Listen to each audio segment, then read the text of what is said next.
नाज़रीन किराम, अस्सलामु अलैकुम वरहमतुल्लाहि वबरकातुह। मदरसा बोर्ड में मुस्तकिल चेयरमैन की तकर्रुरी हो, अरशद मधुबनी। बिहार स्टेट मदरसा एजुकेशन बोर्ड में अब तक मुस्तकिल चेयरमैन का बहाल ना होना अफसोसनाक है। ये बातें मौलाना मोहम्मद अरशद दिलकश नदवी ने कहीं।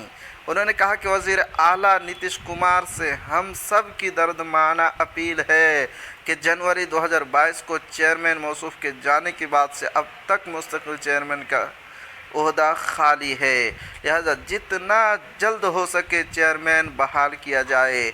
मदरसा बोर्ड के तहत चलने वाले बहुत सारे काम वक्त पर नहीं अंजाम दिए जाने की वजह से दुश्वारियों का सामना करना पड़ता है और कारगुजार चेयरमैन के पास इतनी जिम्मेदारी है कि वो अपना कीमती वक्त मदरसा बोर्ड को नहीं दे पा रहे हैं। इसलिए इस अजीम काम की जिम्मेदारी किसी बासलाहियत, ईमानदार और फ़आल मुतहरिक शख्स को दी जाए ताकि फिर सभी काम आसानी से हो सके। वाज़ेह है कि मुस्तकिल चेयरमैन ना होने की वजह से बोर्ड का सारा निज़ाम दरहम बरहम है। अगर हालात यही रहे तो इम्तहानात और मदारिस में खाली ओहदे पूर्ण ना होने की वजह से बड़ा खसारा हो सकता है, जिसका नुकसान हमारे बच्चों को उठाना पड़ेगा।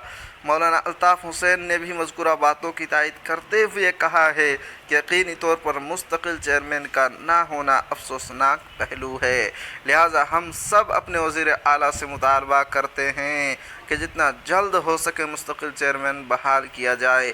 इस तरह मौलाना खालिद हुसैन फलाही, नजीबुल्लाह नदवी, मास्टर नाईम, अशरफ अली मौलाना हयातुल्लाह और दीगर हज़रात ने इन बातों की तायद करते हुए कहा है कि हम असातिज़ा मदारिस से गुजारिश करते हैं कि तालीमी औकात